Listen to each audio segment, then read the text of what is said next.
नमस्कार। प्रादेशिक समाचार के साथ मैं चंदन कुमार कौंडिल्य। पहले मुख्य समाचार। प्रधानमंत्री नरेंद्र मोदी ने देश में गैसीय ऑक्सीजन की आपूर्ति और उपलब्धता बढ़ाने के उपायों की समीक्षा की। झारखंड मुक्ति मोर्चा के प्रत्याशी हफीजुल हसन ने देवघर जिले के मधुपुर से विधानसभा उपचुनाव में 5247 मतों से जीता। देश में एक दिन में कोरोना से 3,07,000 से अधिक लोग हुए स्वस्थ। राज्य में स्वस्थ होने की दर हुई 74.85% और मौसम विभाग ने साइक्लोनिक सर्कुलेशन की वजह से 6 मई तक राज्य में बादल छाए रहने का जताया पूर्वानुमान। कई इलाकों में हल्की वर्षा के आसार। और अब समाचार से पहले एक जरूरी संदेश। कोविड-19 मरीजों की संख्या लगातार बढ़ रही है। श्रोताओं से अपील है कि कोई भी कोताही न बरते, सुरक्षा के सभी उपायों का पालन करें और 18 वर्ष से अधिक आयु के सभी लोग निसंकोच टीका लगवाएं। 18 से 44 वर्ष के आयु वर्ग के लोगों के टीकाकरण कल से शुरू हो गया है। 3 आसान उपायों का पालन करें और सुरक्षित रहें। मास्क पहने, 2 गज की दूरी है जरूरी, सुरक्षित दूरी बनाए रखें, हाथ और मुंह साफ रखें। और आइए बढ़ते हैं अब समाचारों की ओर। प्रधानमंत्री नरेंद्र मोदी की अध्यक्षता में कल हुई बैठक में देश में गैसीय ऑक्सीजन की आपूर्ति और उपलब्धता बढ़ाने के उपायों की समीक्षा की गई। इस्पात उद्योग, रिफाइनरी और पेट्रोकेमिकल इकाइयों, उद्योगों, बिजली संयंत्र जैसे उद्योगों से गैसीय ऑक्सीजन का उपयोग ऑक्सीजन चिकित्सा के लिए करने पर विचार किया गया। केंद्र सरकार ने कहा है कि ऐसी औद्योगिक इकाइयों की पहचान करने की नीति बनाई जा रही है, जिससे शहरों के निकट स्थित इन इकाइयों से अस्पतालों के बिस्तरों तक ऑक्सीजन की सुविधा आसानी से उपलब्ध कराई जा सके। प्रायोगिक आधार पर ऐसे 5 केंद्र शुरू कर दिए गए हैं और इस दिशा में अच्छी प्रगति हो रही है। यह प्रक्रिया संयंत्र चला रहे सार्वजनिक क्षेत्र के उपक्रमों या निजी उद्योगों और केंद्र तथा राज्य सरकारों के समन्वय से पूर्ण की जा रही है। थोड़े ही समय में ऐसे संयंत्रों के निकट अस्थायी अस्पतालों में ऑक्सीजन सुविधा युक्त करीब 10,000 बिस्तर उपलब्ध कराया जा सकता है। राज्य सरकारों को महामारी से निपटने के लिए ऑक्सीजन सुविधा युक्त बिस्तरों वाले ऐसे और अधिक कोविड देखभाल केंद्रों की स्थापना के लिए प्रोत्साहन किया जा रहा है। झारखंड मुक्ति मोर्चा के उम्मीदवार हफीजुल हसन ने देवघर जिले के मधुपुर से विधानसभा उपचुनाव जीत लिया है। उन्होंने अपने निकटतम प्रतिद्वंदी भारतीय जनता पार्टी के गंगा नारायण सिंह को 5247 वोटों से हराया। राज्य के अल्पसंख्यक कल्याण मंत्री श्री हसन को कुल 1,10,812 वोट मिले, जबकि श्री सिंह को 1,05,565 मत हासिल हुए। मुख्यमंत्री हेमंत सोरेन ने मधुपुर उपचुनाव में जीत हासिल करने पर मंत्री हफीजुल हसन को बधाई दी है। इधर 5 राज्यों में हुए विधानसभा चुनाव की मतगणना के बाद असम में भारतीय जनता पार्टी के नेतृत्व में एनडीए लगातार दूसरे कार्यकाल के लिए सत्ता में बरकरार है। एनडीए को 126 सदस्यों की विधानसभा में 75 सीटें मिली हैं, जिसके बाद असम में एनडीए पूर्ण बहुमत की सरकार बनाने का दावा पेश करेगी। भारतीय जनता पार्टी ने 60, इसके सहयोगी असम गण परिषद ने 9 और यूपीपीएल ने 6 सीटें जीती हैं। भाजपा नेता सर्बानंद सोनोवाल ने माजुली सीट से जीत हासिल की है। मुख्यमंत्री सर्बानंद सोनोवाल ने कहा कि राज्य में पार्टी की सफलता असम के लोगों की जीत है। आकाशवाणी समाचार से बातचीत में मुख्यमंत्री ने कहा कि मतदाताओं ने पिछले 5 वर्ष में किए गए सरकार के अच्छे कामों का समर्थन दिया है। उन्होंने प्रधानमंत्री नरेंद्र मोदी, गृह मंत्री अमित शाह और अन्य केंद्रीय मंत्रियों को उनके सहयोग के लिए आभार प्रकट किया। वहीं पश्चिम बंगाल में सत्तारूढ़ तृणमूल कांग्रेस ने लगातार तीसरी बार सत्ता बरकरार रखी है। हालांकि मुख्यमंत्री ममता बनर्जी नंदीग्राम सीट से चुनाव हार गई हैं। भाजपा के शुभेंदु सरकार अधिकारी ने उन्हें 1,956 वोटों से हराया। तृणमूल कांग्रेस ने अब तक 209 सीटों पर जीत हासिल की है। वहीं भाजपा ने 76 सीटें जीती हैं। आजादी के बाद पहली बार मार्क्सवादी कम्युनिस्ट पार्टी राज्य में एक भी सीट पर जीत हासिल नहीं कर सकी। इधर पुडुचेरी में एनडीए ने 30 सदस्यों की विधानसभा में बहुमत हासिल कर लिया है और सरकार बनाने को तैयार है। पुडुचेरी में एनडीए में एनआर कांग्रेस, भारतीय जनता पार्टी और ऑल इंडिया अन्ना डीएमके हैं। एनआर कांग्रेस ने 10 सीटें जीती हैं, वहीं भाजपा को 6 सीट मिले हैं। इधर केरल में वामपंथी लोकतांत्रिक मोर्चा एलडीएफ लगातार दूसरी बार सत्ता हासिल करने जा रहा है। पिनरई विजयन सरकार राज्य में 4 दशकों में लगातार दूसरी बार सत्ता हासिल करने वाली पहली सरकार बन गई है। वहीं तमिलनाडु में एमके स्टालिन के नेतृत्व वाली डीएमके पार्टी 10 साल के बाद सत्तारूढ़ होने जा रही है। डीएमके गठबंधन ने अब तक 136 सीटें जीत ली हैं और सत्तारूढ़ एआईडीएमके के खाते में 68 सीटें आई हैं। वहीं प्रधानमंत्री नरेंद्र मोदी ने पश्चिम बंगाल विधानसभा चुनाव में जीत पर तृणमूल कांग्रेस प्रमुख और मुख्यमंत्री ममता बनर्जी को बधाई दी है। ट्विटर पर श्री मोदी ने कहा कि केंद्र जनता की आकांक्षा पूरी करने और कोविड महामारी से उबरने में राज्यों को हर संभव सहायता देगी। उन्होंने भाजपा के समर्थन के लिए राज्य की जनता को धन्यवाद दिया।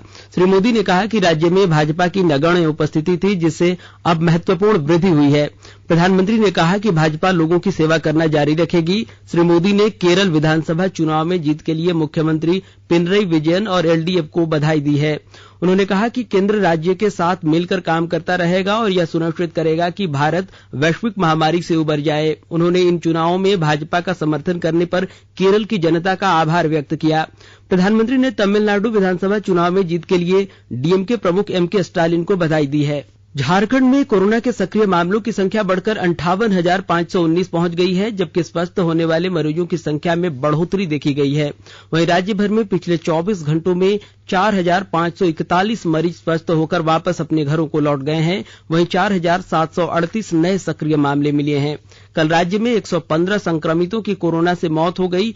रांची जिले में लगभग 20 दिनों के बाद नए सक्रिय मामले मिलने की संख्या में गिरावट दर्ज की गई है। कल रांची जिले से मात्र 913 संक्रमित मरीज मिले हैं। आकाशवाणी के ताजा तरीन समाचारों के लिए आप हमारी वेबसाइट newsonair.com पर लॉग इन कर सकते हैं। ताजा समाचार Twitter handle @AIR News Alerts और Facebook page all India radio news पर भी उपलब्ध है। आप प्रादेशिक समाचार एकांश के ट्विटर हैंडल @AIR News_Ranchi और फेसबुक पेज तथा YouTube channel AIR News Ranchi पर भी हमारे बुलेटिन को सुन सकते हैं। प्रादेशिक समाचार आप आकाशवाणी रांची से सुन रहे हैं और अब पेश है कोरोना से बचाव के कुछ संदेश। चलो मिलकर एक शुरुआत करें, चलो एक फैसला आज करें, मास्क नहीं तो टोकेंगे, कोरोना को रोकेंगे, चलो एक इरादा करते हैं, चलो कुछ वादा करते हैं, मास्क नहीं तो टोकेंगे, कोरोना को रोकेंगे। भारत सरकार द्वारा जनहित में जारी। कोविड-19 से बचाव और सुरक्षित रहने के 3 उपाय। मास्क लगाएं, 2 गज दूरी है जरूरी, सुरक्षित दूरी रखें, हाथ और मुंह साफ रखें। प्रादेशिक समाचार में आपका फिर से स्वागत है। देश में एक दिन में 3 लाख से अधिक लोग स्वस्थ हुए हैं। स्वास्थ्य और परिवार कल्याण मंत्रालय ने बताया है कि पिछले 24 घंटे के दौरान 3,07,000 से अधिक लोग स्वस्थ हुए हैं। अब तक देश में 1,62,00,000 से अधिक लोग संक्रमण मुक्त हो चुके हैं। नए मामलों की बढ़ती संख्या के कारण स्वस्थ होने वालों की दर गिरकर 81.76% पर आ गई है। वहीं मंत्रालय ने यह भी बताया कि इस समय देश में 34,13,000 से अधिक रोगियों का इलाज चल रहा है। पिछले 24 घंटे के दौरान 3,68,000 से अधिक लोगों में संक्रमण की पुष्टि हुई है। इधर केंद्र सरकार ने कहा है कि देश में अब तक 15,68,00,000 से अधिक लोगों को कोविड टीका लगाया जा चुका है। स्वास्थ्य मंत्रालय ने बताया कि पिछले 24 घंटे में 18,26,000 से अधिक टीके लगाए जा चुके हैं। देश भर में चल रहे कोविड टीकाकरण अभियान के तीसरे चरण में कल 18 से 44 वर्ष के लोगों को 86,023 टीके लगाए गए। केंद्र सरकार द्वारा कोरोना संक्रमितों की सेवा से जुड़े स्वास्थ्य कर्मियों के लिए पिछले वर्ष 30 मार्च से शुरू की गई बीमा योजना की अवधि में 6 महीने की बढ़ोतरी की गई है। प्रधानमंत्री गरीब कल्याण पैकेज इंश्योरेंस स्कीम के तहत ऐसे स्वास्थ्य कर्मियों को व्यापक व्यक्तिगत दुर्घटना की स्थिति में 50 लाख रुपए की बीमा का प्रावधान किया गया है। बीमा की यह अवधि इस वर्ष अक्टूबर तक के लिए है। इस संबंध में सभी राज्यों के स्वास्थ्य सचिवों को पत्र भेजा गया है। बोकारो जिले में कोविड-19 मरीजों के त्वरित उपचार के लिए उपायुक्त ने मेदांता ग्रुप के इलेक्ट्रो स्टील लिमिटेड के साथ मिलकर 100 बेड का अस्थायी अस्पताल बनाने का निर्णय लिया है। विस्तृत ब्यौरा दे रहे हैं हमारे बोकारो संवाददाता। बोकारो जिले में कोरोना संक्रमित मरीजों की संख्या में लगातार बढ़ोतरी हो रही है। स्थिति की गंभीरता को देखते हुए बोकारो जिला प्रशासन ने ऑक्सीजन सपोर्टेड 100 बेड का अस्थायी अस्पताल बनाने का निर्णय लिया है। अस्थायी अस्पताल के लिए जिला प्रशासन ने बोकारो स्टील प्लांट के टाउनशिप के सेक्टर 5 स्थित पुस्तकालय मैदान का अधिग्रहण किया है। उपायुक्त राजेश सिंह ने बताया है अस्थायी अस्पताल का निर्माण वेदांता ग्रुप के इलेक्ट्रो स्टील प्लांट लिमिटेड के द्वारा कराया जाएगा। उन्होंने बताया है अगले 2 सप्ताह में अस्पताल का निर्माण हो जाएगा।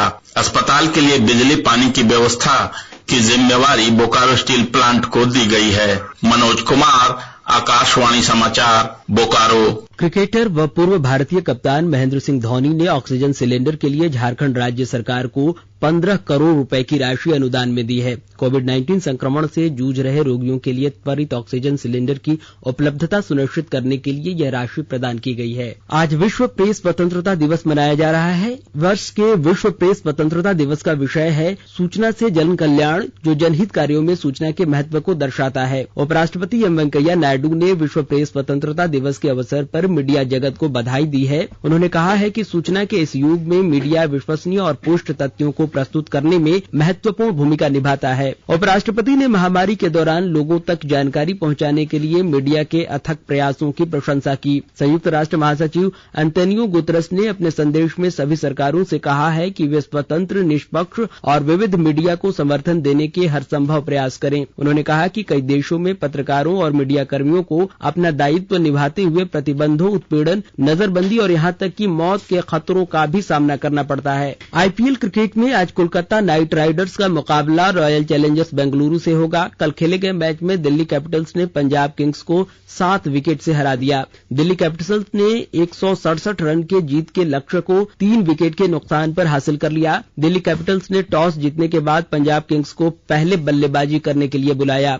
पंजाब किंग्स ने निर्धारित 20 ओवरों में 6 विकेट पर 166 रन बनाए। वहीं आईपीएल के दूसरे मैच में राजस्थान रॉयल्स ने सनराइजर्स हैदराबाद को 55 रनों से हराया। 221 रन के लक्ष्य का पीछा करते हुए सनराइजर्स 20 ओवर में 8 विकेट पर 165 रन ही बना सकी। मौसम विज्ञान विभाग ने कहा है कि साइक्लोनिक सर्कुलेशन की वजह से 6 मई तक राज्य के ज्यादातर इलाकों में बादल छाए रहेंगे। इस दौरान कई इलाकों में हल्की बारिश के आसार हैं। इसके कारण अगले 4-5 दिनों तक तापमान में गिरावट दर्ज की जाएगी। कल कई क्षेत्रों में हुई हल्की बारिश के कारण तापमान में गिरावट दर्ज की गई है। डाल्टनगंज में कल सबसे अधिक 37.7 डिग्री सेल्सियस और न्यूनतम तापमान चाईबासा और रामगढ़ जिले में 23 डिग्री सेल्सियस दर्ज किया गया। और अंत में मुख्य समाचार एक बार फिर। प्रधानमंत्री नरेंद्र मोदी ने देश में गैसीय ऑक्सीजन की आपूर्ति और उपलब्धता बढ़ाने के उपायों की समीक्षा की। झारखंड मुक्ति मोर्चा के प्रत्याशी हाफिजुल हसन ने देवघर जिले के मधुपुर से विधानसभा उपचुनाव 5247 मतों से जीता। देश में एक दिन में कोरोना से 3,07,000 से अधिक लोग हुए स्वस्थ। राज्य में स्वस्थ होने की दर 74.85%। और मौसम विभाग ने साइक्लोनिक सर्कुलेशन की वजह से 6 मई तक राज्य में बादल छाए रहने का जताया पूर्वानुमान। कई इलाकों में हल्की बारिश की आसार। और इसके साथ ही आकाशवाणी रांची से प्रादेशिक समाचार का यह बुलेटिन समाप्त हुआ।